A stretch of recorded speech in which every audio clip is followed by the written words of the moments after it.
Welcome back to Jerusalem Minute here on JNS TV. My name is Josh Haston, correspondent for JNS News, coming to you from the JNS Media Hub in Jerusalem, alongside Alex Trayman, the CEO of JNS. Good to see you, Alex. Good to see you, Josh. Top story this week, Prime Minister Netanyahu is firing the head of the Shin Israel Security Agency Chief Ronen Bar. The Israeli cabinet on Thursday night unanimously approved the firing of Ronen Bar. The proposal cited Netanyahu's persistent personal and professional distrust of Bar.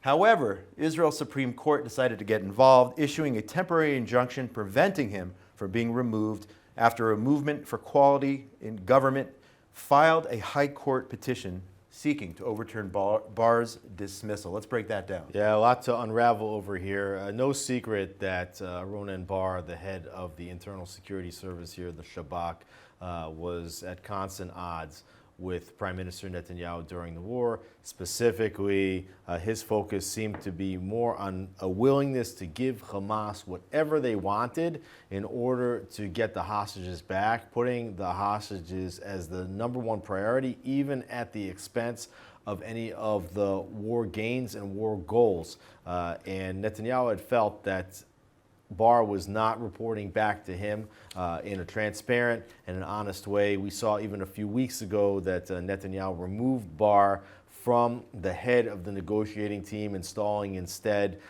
his confidant, Minister of Strategic Affairs, Ron Dermer, who was a former ambassador to the United States, very close with the Americans, developing a nice relationship with Steve Witkoff.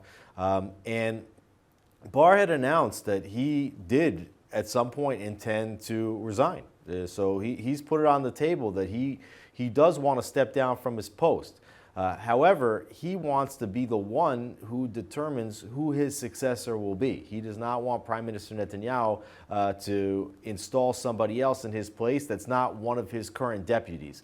Bar is willing to step down only if Netanyahu appoints one of his deputies. And this is really consistent with the way the Supreme Court in Israel works and a lot of the other left-wing, what Netanyahu is referring to as the deep state, that they continue to appoint their successors to make sure that the security services stay aligned with this homogeneous left wing that runs all these major institutions. And that's the reason why also the Supreme Court has now put an injunction. So even though the cabinet, which is a large cabinet now, and Netanyahu just expanded his government again, bringing Itamar Ben Gvir back into the government, he has a very healthy right-wing majority government of 68 mandates, which represents really the broad majority of the public here.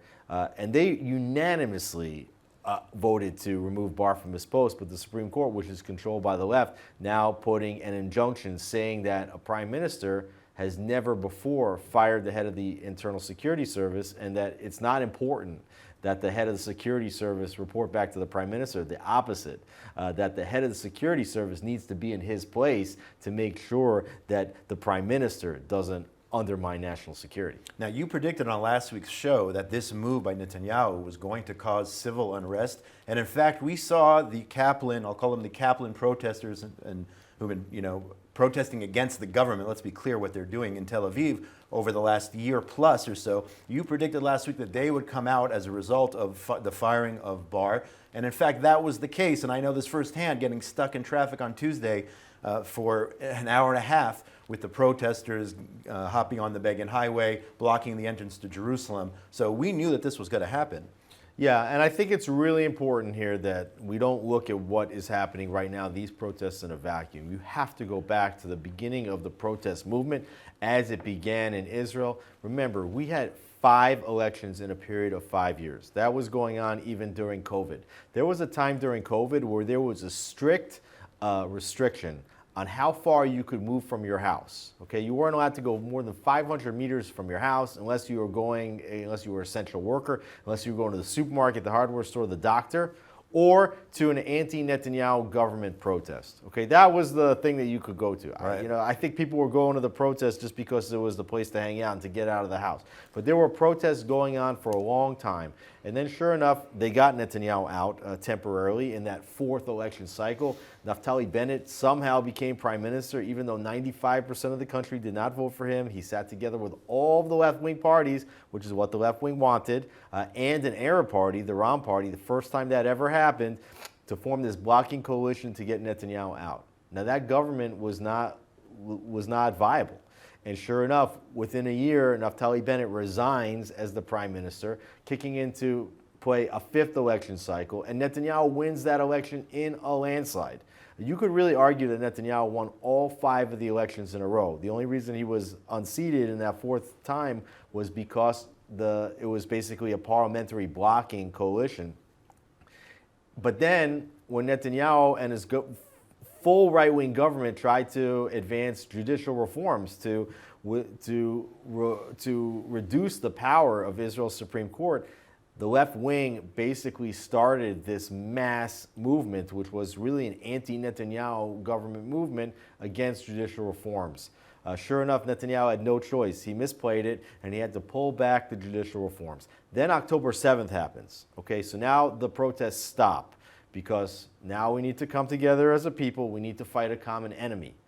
But sure enough, as Netanyahu put the war on pause in order to get the hostages back, which is exactly what this left-wing alliance jumped on board with, which is the hostage forum movement. Their big issue was to get the hostages back. Netanyahu does what they want, pauses the war to bring back hostages. And remember, Netanyahu and Ron Dermer, they've brought back close to 150 of the 250 hostages that were taken on October 7th. But once this war paused, that gave the left time to start this protest movement again. And now they are trying to latch onto the firing of Ronen Bar as a new trigger to get a mass public movement in place to try to overthrow the government of Prime Minister Netanyahu. And quite frankly, the word I would give to it is insurrection. So you do have now this intense, I would call it fear-mongering, being created here to a point where over the weekend you had a question being asked, is Israel heading towards civil war? Well, that's not a question that's being asked, okay? Yair Lapid has been saying that Netanyahu is now careening Israel toward a civil war. The president of Israel warning that Israel could be careening toward a civil war. Aaron Barak, the one who led the judicial activist movement, a former Chief Justice of Israel's High Court, saying Netanyahu is rushing Israel toward a civil war. This is the language of the left. It's not a question that third-party observers are asking. Is Israel going toward a civil war? This is the type of insurrection language that's being put in to the dialogue by the left wing that wants Netanyahu out. Let me be clear. The question was actually, I was talking about media. Media asking the question, asking Israelis, is Israel headed towards a civil war? I want to play a clip here of former Supreme Court Chief Justice Aaron Barak talking to Channel 12 about this topic. במדרון שאם נמשיך ללכת בו, הדמוקרטיה הישראלית תגיע לנקודת אל-חזור. אנחנו קרובים מאוד למלחמת אזרחים. כי מה קרה? משום שהקרע בעם הוא אדיר. לא נעשה שום מאמץ לאחות אותו. כל אחד מנסה להקצין אותו. מעקבים אדומים שכבר עברנו אותם. שלא תיארתי לעצמי שאנחנו נגיע אליהם. העובדה שהיום הממשלה מתכנסת כדי לפטר את רונן בר, מבחינתך זה אותו קו אדום? יש סמכות לפטר, אבל אין עילה לפטר. אגב, יש סיכוי שבג"ץ ישאיר פיטורים כאלה על כנם? אין לי מושג, אני לא יושב בבג"ץ. אם אני הייתי יושב בבג"ץ, הייתי מבטל את הפיטורים. So then you have Aaron Barak talking about a civil war. Prime Minister Netanyahu responding, saying there will be no war between brothers. The state of Israel is a state of law. And according to the law, the government of Israel decides who will be the head of the Shin Bet. So Netanyahu responding there to Aaron Barak and others. And Yair Lapid also, as you said, saying there might be a civil war here. I want to talk a little bit about Aaron Barak's statements. They were very important. The last sentence of his statement that I read was that he said that the court and the left wing needs to protect Israel against what he calls the tyranny of the majority. Okay? It's an idea that doesn't make any sense. In a democracy. The majority gets to pick the government, gets to set the policies. But what happens here is that Aaron Barak, Ronen Bar, what you have is this alliance between the court system, between the upper realms of the intelligence, which includes Ronen Bar. It also includes the Mossad. It also includes the upper echelons of the military. It includes the upper echelons of the academic institutions, the universities, certainly most of the media, most of the mainstream media, the labor unions, the banks, the medical system. It's all this aligned. All of the infrastructure, the institutions of this country are by and large controlled by the left wing. But that's not what the government wants. It's not what the people want. The people voted for an overwhelmingly right-wing government that is by and large against this left wing. And what the left wing believes is that basically, what's the term? The masses are asses, right? They think that the people voted wrong. Right. And that they're trying to take this country in a way that is somewhat disrespectful to all the hard work that the left wing did to build up the country, to build up these institutions. The problem is that you're seeing this societal rift, which isn't about whether or not brothers can sit together. Brothers can sit together. I don't think there's anybody that voted for this right-wing government now that is even uttering the word civil war, thinking like we can't live together. Everybody knows we can live together. It's nobody wants to fight a civil war. The problem is that the left wing, they see that they're losing control of the country. The Herzi Halevi, the chief of staff, just stepped down. He was replaced by the one that Netanyahu wanted to replace him. They're seeing now that Ronen Bar, who said again that he would step down, but they don't want him to be replaced by the one who Netanyahu wants to replace him. Netanyahu's trying to change the way Supreme Court justices are picked because the court picks their own successors as justices. So basically what Netanyahu is trying to do is to get control of these institutions that he lost a long time ago. And maybe he should have been fighting against them the entire time he was the prime minister, 16 years. But he realizes he's lost them, and now he's trying to take them back one by one. And the left wing, they're simply not going to have it. And what you had Yair Lapid saying, not just that we're headed toward a civil war, he's talking about a tax revolution. He's saying that there should be a general strike. He's saying the university should close, the stores should close. He said everything in the country should close, should not work with the exception of security, right? So the army can fight, but he wants to shut down the entire country. He's calling for that openly, and that's the reason why I'm calling this an insurrection. And what they want is actually to have a coup whereby the Attorney General and Ehud Barak, former Prime Minister of this country, the one who actually offered to give away almost all of Judea and Samaria, was one of the shortest prime ministers tenure-wise in Israeli history. He said this week that the Attorney General should force Netanyahu to recuse himself as prime minister. So you're seeing here a major power play where the left wing is going to try to disqualify Netanyahu as the prime minister, and they're going to try to shut down the whole country and bring hundreds of thousands of people into the streets. That's where we're at, and we're doing that in the middle of a war. Yeah, let's check out Yair Lapid. These were the comments he made last night, talking about essentially shutting down the country. הממשלה הזו עושה הכל כדי שתתחיל פה מלחמת אחים עם ממשלת ה7 באוקטובר. תחליט לא לציית לפסיקת בית המשפט, היא תהפוך את עצמה באותו יום, באותו רגע, לממשלה עבריינית. המשק צריך לשבות, הכנסת צריכה לשבות, בתי המשפט צריכים לשבות, הרשויות המקומיות צריכות לשבות, לא רק האוניברסיטאות, בתי הספר צריכים לשבות. אם אפשר לארגן מרד מיסים, לארגן מרד מיסים. לא נהיה משת"פים של הורסי הדמוקרטיה. So just completely preposterous here in a democracy, somebody coming and saying, head of the opposition saying, we're going to shut down the whole country. We're not going to respect the democracy or the will of the people, the choices that the people made in the elections. You mentioned the 5 elections. Instead, we're going to shut down the country, and there'll be a lot more than just traffic jams, which I sat in last week as a result. Yeah, and I think that it's really important to understand like how the left wing got themselves together to build up to this moment. So first of all, from the very first moment that the war began, this left-wing counter-Netanyahu protest movement immediately jumped in to the hostage family forum. They understood that this was the issue where they could draw out the heartstrings of Israelis, the silver bullet issue that could get the Israeli public on their side. And so they've been pushing, bring back the hostages. They're saying, Netanyahu, you don't care about the hostages. You're abandoning the hostages. And what happened is that Netanyahu, he was being told, you can't win the war on the one hand and get the hostages back on the other.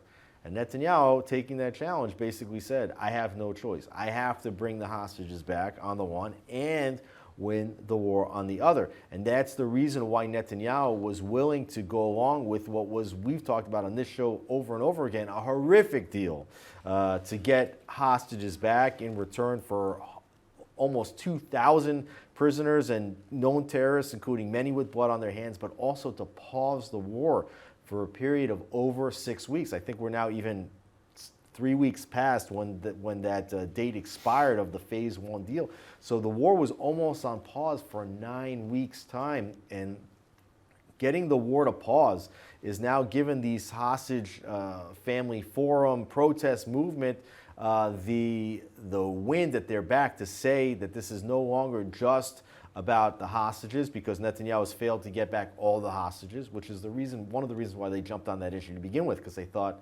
Netanyahu could never succeed in getting back all the hostages. But now they've turned this into a let's stop fighting movement. Now at the same time, Avigdor Lieberman, who's another member of the opposition, is pointing to what's going on today with the Houthis firing, with Hamas fighting against Israel, with the Hezbollah fighting, and saying Netanyahu is not providing security.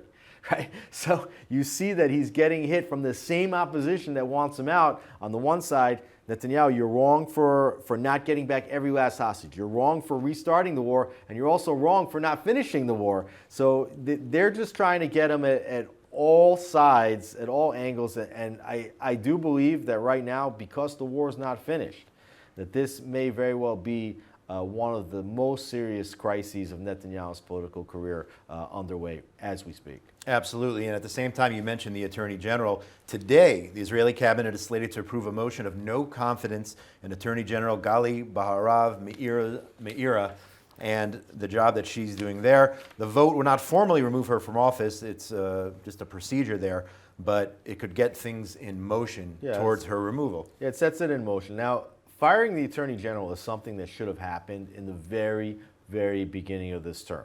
And I think that if Netanyahu was a little bit more clever in terms of how he was going to roll out the judicial reforms, the issue that they should have latched on to, if there was only going to be one of the most important issues, it is the issue of the Attorney General.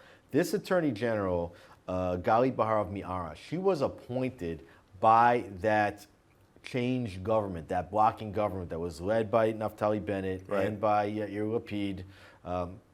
Ironically, Gideon Sa'ar, who's now the foreign minister who defected back to Netanyahu's camp, he was the justice minister who appointed Baharav-Miara. And she's supposed to be defending the government. That's her job. Right. So people don't understand this. In the United States, everybody knows that the president appoints the attorney general, and it's a quasi-cabinet member.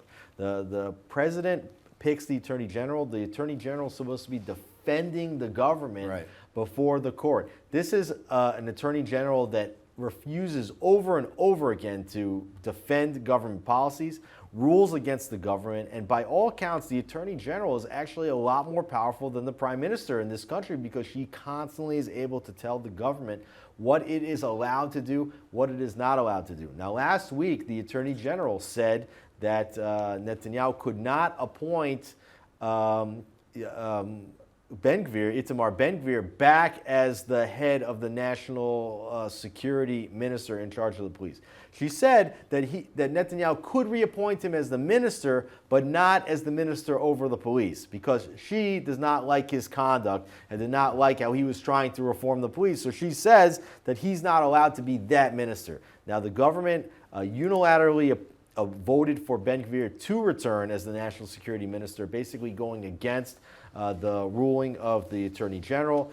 You have a crisis, and this attorney general is the head of the opposition in Israel. She should not be working for the government. It's an impossible situation where you have an attorney general that acts incessantly against the will of the people, which is to allow the government that they voted for to institute the policies that they want to institute. You brought up Itamar Ben Gvir, the minister. Let's talk about that. again, just the headline here, Otzma Yehudit Party leader Itamar Ben Gvir returned to the Israeli National Security Ministry on Wednesday night, an hour after the Knesset voted to readmit his faction to the coalition government. So the question is, what are the ramifications of the fact that Ben Gvir, who quit because he wasn't happy with the government policies, now being reinstated into his position as minister?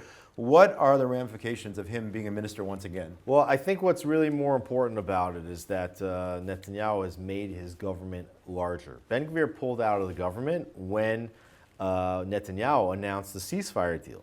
Ben Gvir said, we cannot pause this war in order to bring back hostages if that means that we're going to not finish the goals of the war, which is to remove Hamas as a military and a political force in the Gaza Strip. And by all accounts, you can say right now, by what's going on in the streets, that that ceasefire deal, which gave the left wing this time to organize, which gave them the opportunity to jump back into the movement the second Netanyahu refused to go to the phase 2 of that deal, which would have been even more unjust than phase 1. And would have called for a permanent ceasefire to the war, something that Netanyahu was not willing to agree to. I think Ben Gvir proved himself to be right. And had he not pulled out of the government, had this ceasefire not been announced, I'm not sure that you would be in this moment right now where you have all these protests. But Ben Gvir is coming back into the government. What that does is it demonstrates that Netanyahu has a clear and overwhelming right-wing majority of 68 seats out of 120. And of course, 10 of those are Arab seats of the 120. So basically, you have 68 seats out of 110, which means that this right wing is a very large majority of 68. The opposition left wing is, what's that, 42. You have 68 to 42, and that's what Aaron Barak calls the tyranny of the majority, right? And so you have now Gali Baharav-Miara and the Supreme Court and the security services and the head of the opposition all colluding now to try to establish a coup to overthrow Prime Minister Netanyahu. And as you said, in the midst of all this, Israel's still fighting a war on numerous fronts. Let's talk about that now. First of all, IDF sources saying over the weekend they targeted 200 terrorist infrastructure targets, both in Gaza and in Lebanon and in Syria. At the same time, Defense Minister Israel Katz announced on Friday Israel would possibly annex areas of the Gaza Strip should the terror group Hamas refuse to release the remaining hostages. So we have the defense minister issuing that threat. Do we take that seriously? Would Israel actually consider? I know from a military perspective, there's certain areas which Israel said, the Philadelphia corridor and the Netzarim corridor, these strategic areas which Israel must hold on to. But to actually annex some of the areas of Gaza, is that realistic? I know the U.S. administration actually said that they were against such a move.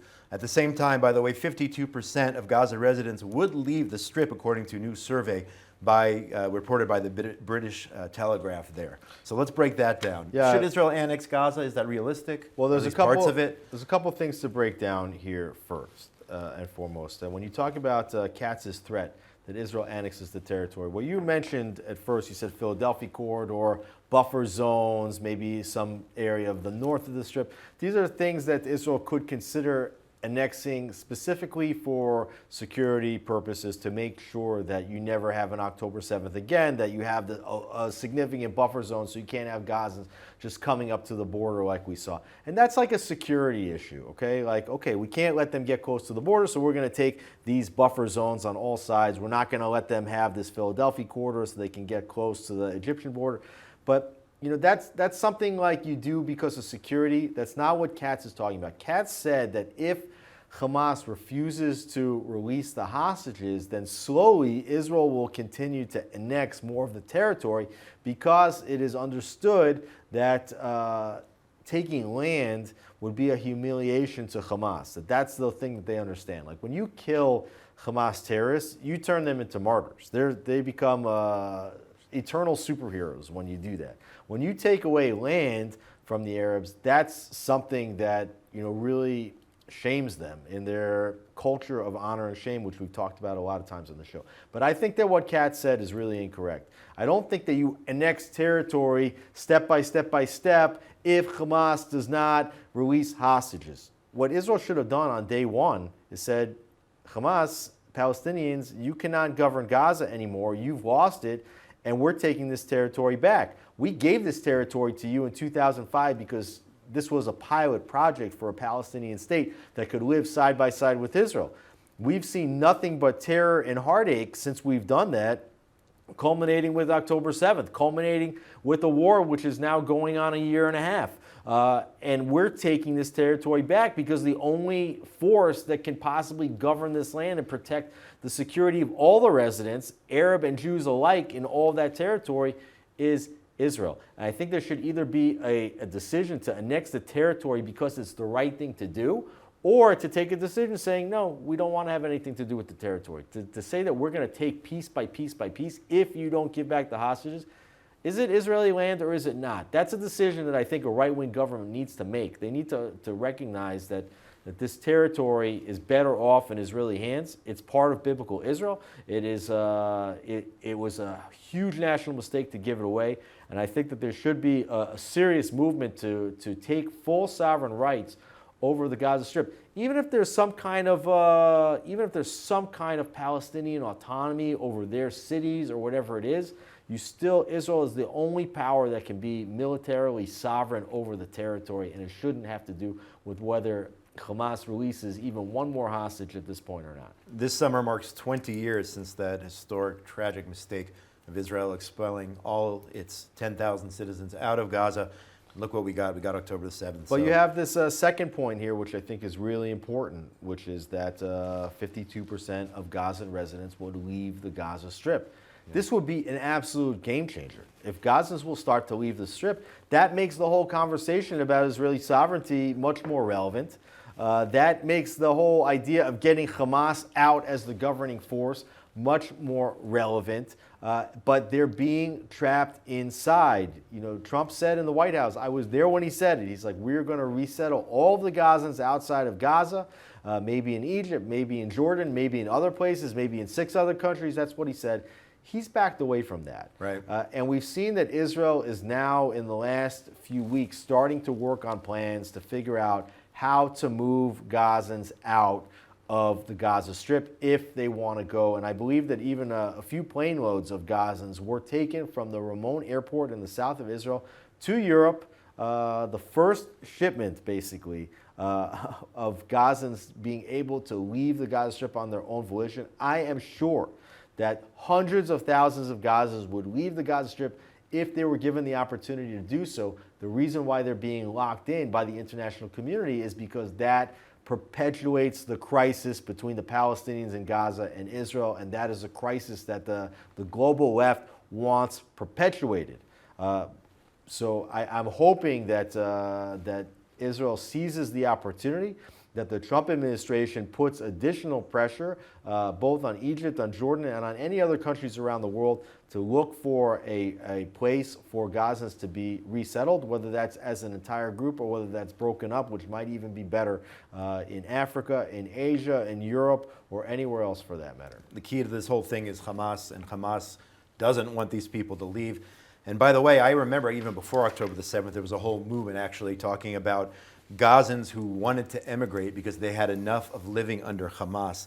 Even before what happened on October 7th, they wanted to get out. I've heard Netanyahu say, he said in the year before the war, there was like requests from over 100,000 Gazans to leave the Gaza Strip. That was before October 7th. And now you see that Gaza has been turned into a pile of rubble, much of it. Some like 70% of the buildings are destroyed. Gazans don't even have a place to live. You know, they were calling it an open-air prison beforehand, okay? Now it's a real open-air prison. Of course, we know, we've seen the pictures from there. It was nothing like an open-air prison. It was actually pretty nice. And it's only going to get nicer when it gets rebuilt, but that's going to take a long time. You know, the Steve Witkoff, President Trump, saying it's going to take 10, 15 years to rebuild the Gaza Strip. Meanwhile, Gazans should not be forced to live in tents if they want to get out of here. And if you want to solve this conflict, if you really want to solve this conflict once and for all, let the people that want to leave, leave. It's as simple as that. You don't have to push them out. We're not talking about ethnic cleansing. We're not talking about forced resettlement. We're not talking about genocide. The people that want to leave, give them a pathway to go to someplace else. In the meantime, Israel once again under rocket fire from many different fronts. Number one, Hamas in Gaza firing rockets towards Tel Aviv the other day, firing towards Ashkelon. Also, rockets fired at Israel by Hezbollah at the northern border town of Metula. And on top of that, the Houthis once again are firing at Israel, I believe 6 times over the last 5-6 days. The Houthis sending millions of Israelis to the bomb shelters over Shabbat, Friday night, Thursday night, Wednesday night. Nearly on cue this morning, also at 7:30, as people were commuting to start the new work week, the Houthis back in action, firing rockets. The United States actually, from what I understand, told Israel the other day, don't get involved right now. We are going to handle the Houthis. So waiting to see. I know that the U.S. is striking, as we speak, striking Houthi targets in Yemen. Want to see how far the U.S. is going to go to dismantle their capability towards firing rockets, ballistic missiles, I should say, at Israel. Well, the U.S. has now been striking with severity against Yemen, and it's really probably the most severe airstrikes against the Houthis since the beginning of the war, with the exception of a few isolated airstrikes that Israel performed to take out parts of the port in Hodeidah and elsewhere. There was a fire that was raging there for about a week. The first time as Israel hit a lot of the oil deposits that were being stored at that port in Hodeidah. And the U.S. is basically just saying, like, we've got this. They're not doing what the Biden administration did previously, which is, no, don't escalate, hold back. They're not saying hold back. Right. They're saying, like, we're attacking them. We've got our aircraft carriers in the region. We've got an operational plan. Don't get involved because we don't want to have any deconfliction issues, right? Like, we have this front. You deal with the other fronts. But I think that what we're seeing is clear indications that you cannot just stop a war before it's finished. If you leave the terrorist organizations with capabilities, with capacity in place, they're not going to stop fighting, okay? These are people that they're by their essence, they're willing to be suicide bombers. That means they will go till the death to fight you. They will go down swinging. They're not going to say, oh, we better cut our losses now and you win. That's not. You cannot just determine the rules of the game. As long as they think that they have the capacity to keep firing, they will start the war whenever it suits them. I think that this is a harsh reminder to Netanyahu that he better go ahead and do what he said, which is total victory. And unfortunately, because he stopped, what's happened is now he's lost a segment of this public that would have been willing to support him all the way and support the military as they went all the way. And we recall when Netanyahu called the ceasefire in southern Lebanon, a lot of people saying, why are you calling a ceasefire right now? You have them on the rocks. Like, you're pushing, you've taken them out 75%. You need to take them out 95%. I understand you can never take out 100% of everything because you simply cannot know where every single last thing is. But they had them on the rocks and they were pushing to, north towards the Litani River and even beyond. And Netanyahu decided to stop. And he said, by stopping, what we're doing is isolating Gaza. And it's true, they did sign a deal in order to get back dozens of hostages. But Hamas has used that time to regroup and to rearm. Hezbollah is making it clear that they are not finished, showing Israel that they still have some capacity, that they could attack, they could make life more difficult on Israel. And if you recall, part of the reason why you had this three-pronged attack on October 7th and in the weeks that followed was because the enemies of the Jewish people perceived divisions within the camp here and how weak that makes Israel. And when they see now that there's protests going in the streets and that there's a lot of internal squabbles and Netanyahu is distracted, he's got to deal with his health. He's got to deal with his court case, which continues to go on. He has to deal now with this insurrection, which is taking place in the streets, and he has to manage the war at the same time. The enemies of the Jewish people are saying Israel's weak and we can attack them again. We will regroup and attack again. And we're actually getting into a very dangerous situation because when Trump is attacking the Houthis, when America is attacking the Houthis, what America's been saying is they're holding Iran responsible for every one of the ballistic missiles that the Houthis are firing. Okay? And the Houthis just keep firing more. 1 a day, 2 a day. They just keep firing, keep firing, keep firing.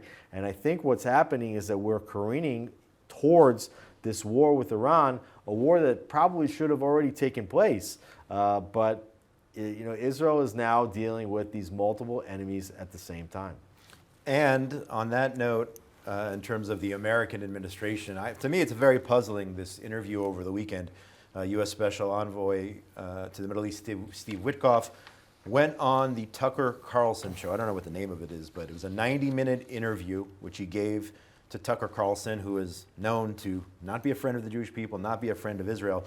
But Witkoff said on Friday he doesn't believe Hamas is ideologically intractable, arguing Prime Minister Netanyahu is well motivated with operating against Israeli public opinion that prioritizes freeing the remaining hostages from Gaza, those are the Israeli people, over the destruction of Hamas. So he's actually, in this statement here, perhaps taking Netanyahu to task. I mean, there's a lot of things here I just don't get. Number one, why he even went on the Tucker Carlson show in the first place. I want to understand that. And also, it seems to me that that statement saying that Hamas is he doesn't think Hamas is ideologically intractable. I mean, does he understand who Hamas is? Because I'm just puzzled by the whole interview, the whole setup, and we're going to jump out. Let's check out a video here of Witkoff and his comments. And then you've got to figure out what you can give them that allows them to walk out, because that's what's needed here. What we heard in the beginning of this conflict is Hamas is ideological, they're prepared to die. For a whole variety of reasons, I personally, and I talked to the president about this, there's nothing I don't talk to the president about before we're going to make a decision. Yes. Because he is the guy. Yes. He was elected. I was not. None of the other people were. He was elected. And I think that's how we have to function. With that said, I said to him, I don't think that they are as ideologically locked in. They're not ideologically intractable. I never believe that, by the way. I believe they strap on the suicide vests onto young kids who don't know what they're doing, right? And they tell them a story. And once you understand that, once you understand that they wanted to live, then you were able to talk to them in a more effective way. So let's break that down. I'm just, I guess at a loss for words that, that he actually went on Tucker Carlson, that he made these comments, that he also, by the way, vigorously defended Qatar and their role in this whole deal in terms of the hostages and whatnot. Let's break down that interview. I mean, it's highly problematic. First of all, as you correctly noted, Tucker Carlson has proven himself to really not be a friend of the state of Israel and the Jews. In the last period, everything from from interviewing a pastor from Bethlehem that's part of this organization called.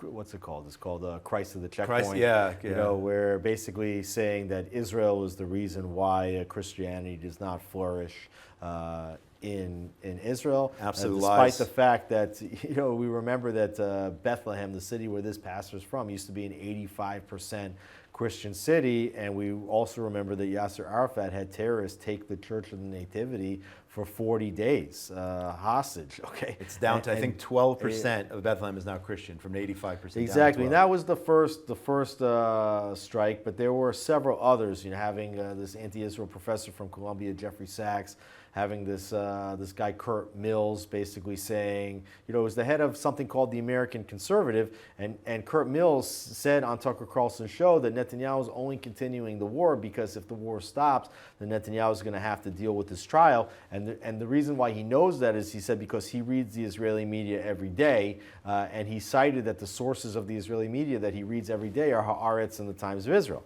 So he's reading, this guy who runs the American Conservative is reading progressive media in Israel and using that as proof on Tucker Carlson's show. And Tucker Carlson really believes that these quote-unquote neocons in America are the ones that push Israel into war, and that there's Jews in the neocons, and that Israel is the one that wanted America to fight in Afghanistan, is the one that wanted America to fight in Iraq, when that's the last thing that anybody wanted. I mean, the Israeli prime ministers were shocked when America was going to be going into Iraq, because it creates a national security threat of enormous proportions for Israel when America wanted to do that. It was the last thing that they wanted.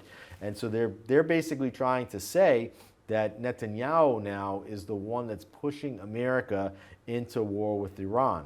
And And I understand why a libertarian doesn't want to go to war with Iran. I can totally understand that, but they're basically trying to.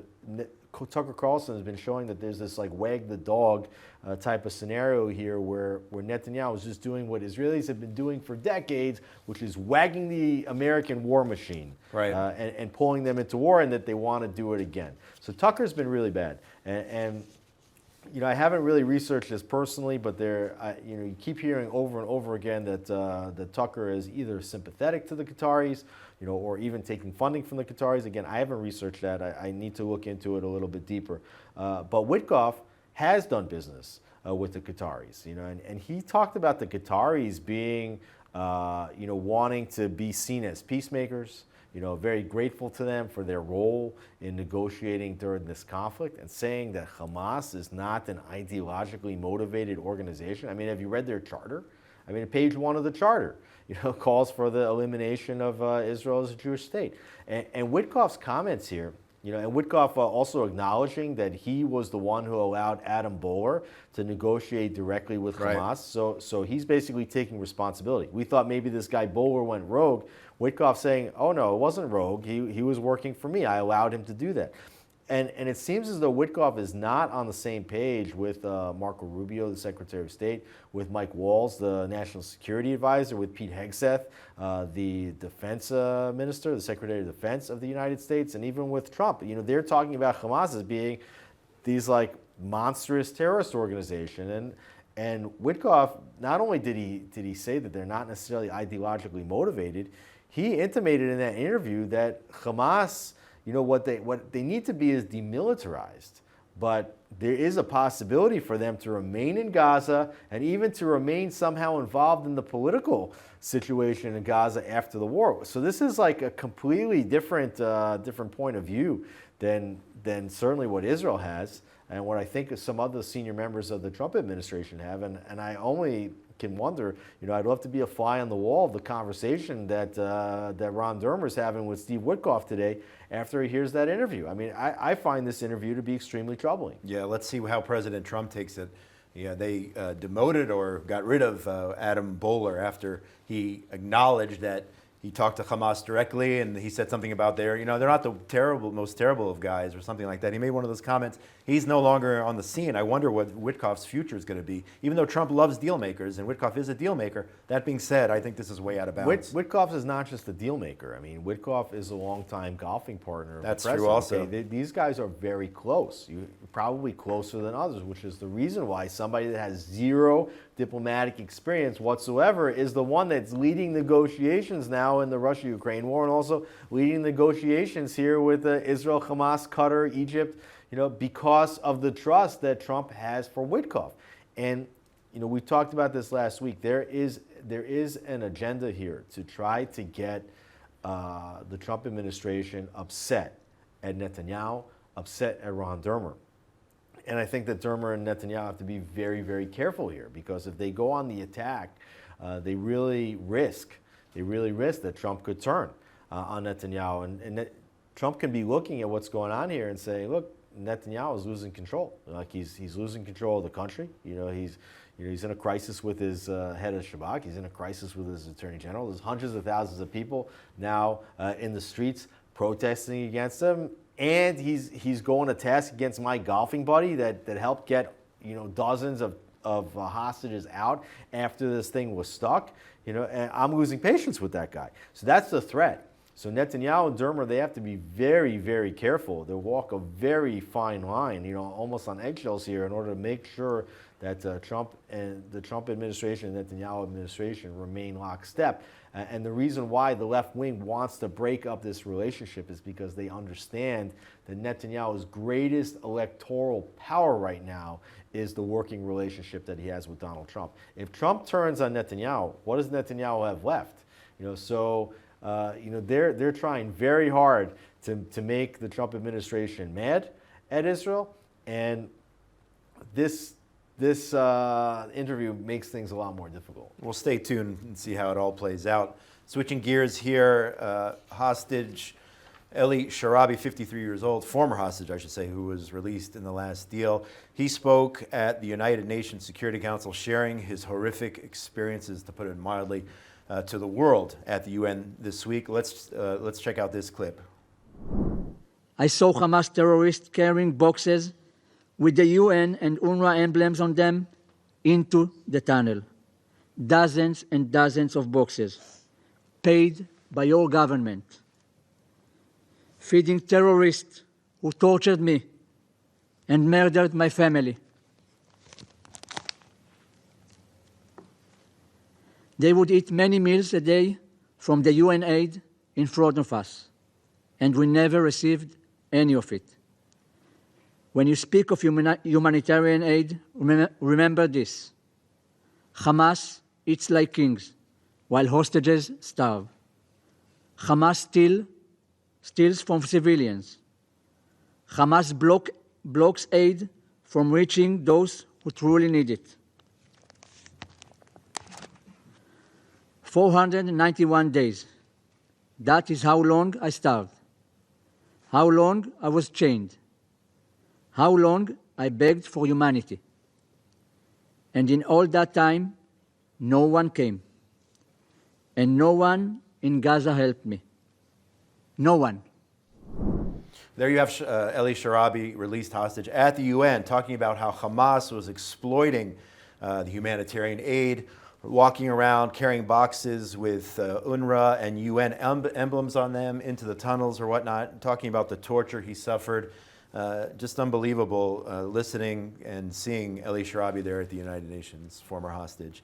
I mean, this one is the only one of the stories that's completely self-explanatory. Yeah, I don't think we have to talk about it too much. But I think it is important to note, as you said, about the humanitarian aid and how Hamas was utilizing it, how they weren't giving any of the hundreds of tons of humanitarian aid. None of that was going to the hostages, okay?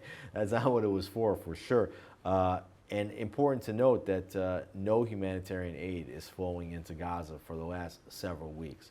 It's something that, you know, with everything else going on, nobody's really talking about it right now so much. And Israel felt that they could withhold the humanitarian aid because so much humanitarian aid was pouring into Gaza that they have storages of food and materials for months. Yeah, sure. Okay, it's not like, this isn't like urgent humanitarian aid.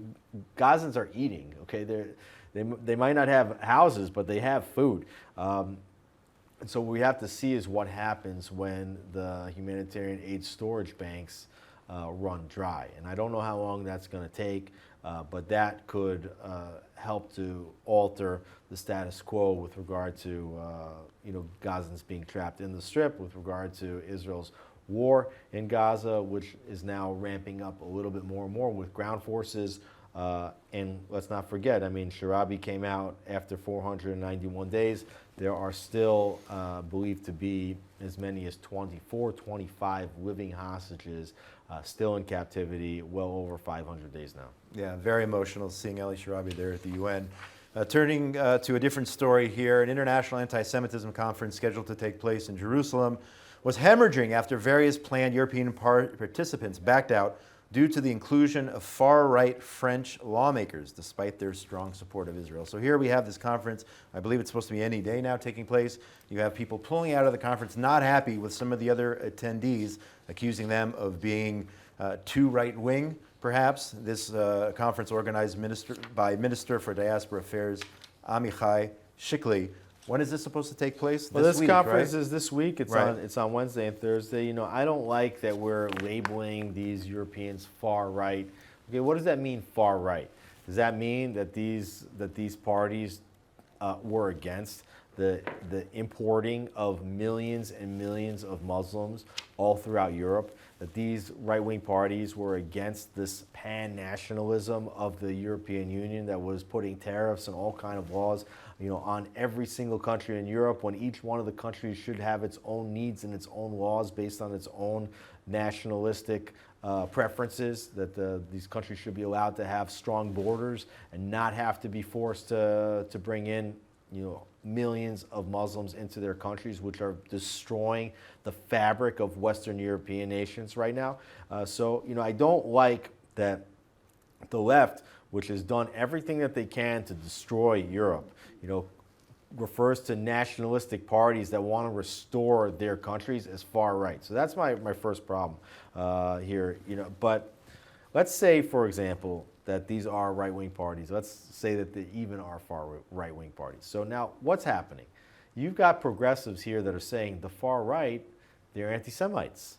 Okay? Now, even though the Nazi party in Germany was a socialist party, Right. Okay?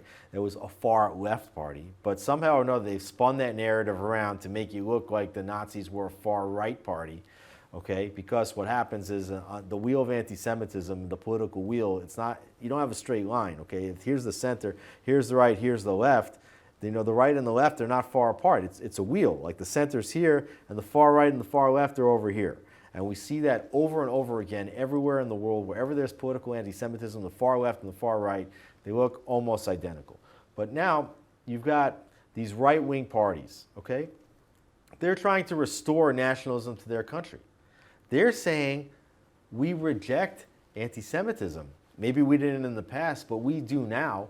And even if we're not perfect about having completely eliminated anti-Semitism within our camp, we're committed to that. Not only that, we want to come to Israel to participate in a conference calling out anti-Semitism and learning how to fight anti-Semitism within our countries, okay?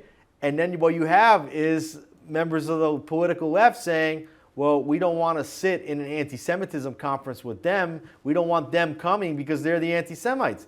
They're coming to the conference in Israel to combat anti-Semitism, okay? And why are they doing that?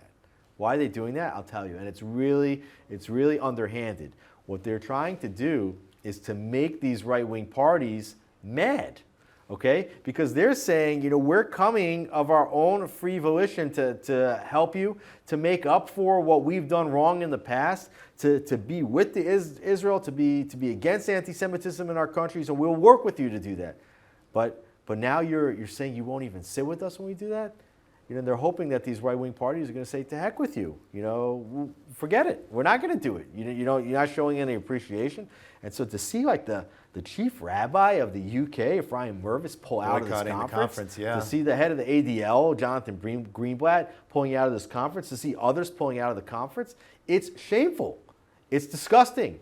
And if they have beef with some of these parties, you know what they should do? They should come to the conference and they should say, respectfully, I would like to challenge you on this, this, and this, and this. And what are you going to do about this, this, and this, and this in order to truly prove that you're not anti-Semitic anymore? That's what they should do. They should come and engage in a dialogue because these people are willing to come to Israel to be in that dialogue. So this is cancel culture. It's disgusting. I think it's shameful and very unfortunate to do at this time in which anti-Semitism is raging around the world. But you know what? The show will go on. The conference is going to take place. And there's a lot of people that are coming.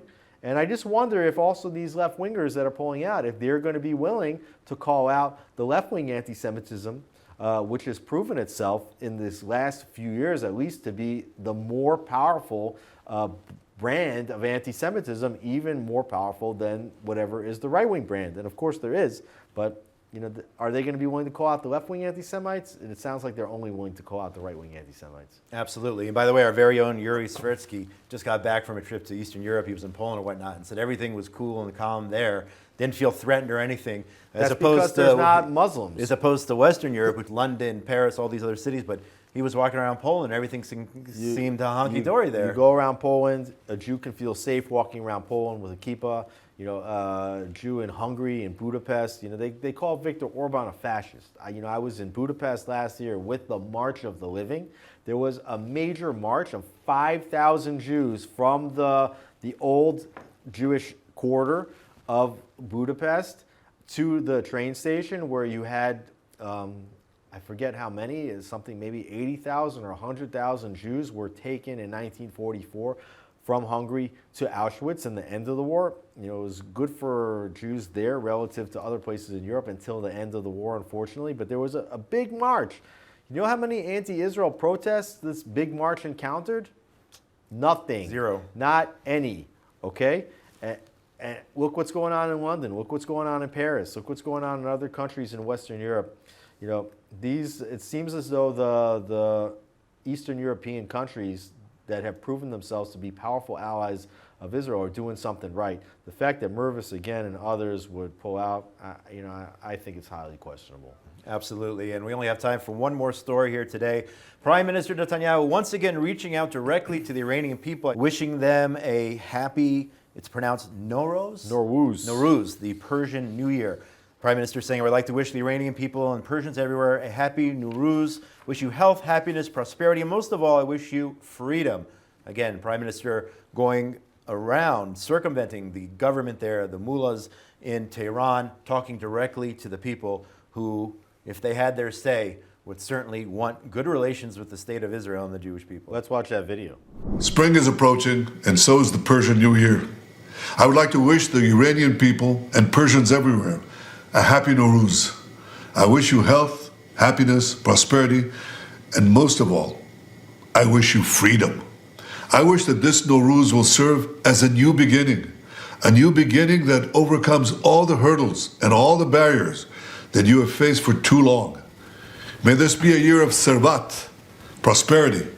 Prosperity when you, the people of Iran, can finally enjoy Iran's rich natural resources, those resources that have been so long denied to you by an oppressive regime. A year in which the rial will have real value. A year of amniyat, security, spiritual, economic, and physical security. A year of dosti, friendship with those who have your best interests at heart, and that includes my country, Israel. A year of omid, hope and optimism that lead to liberty.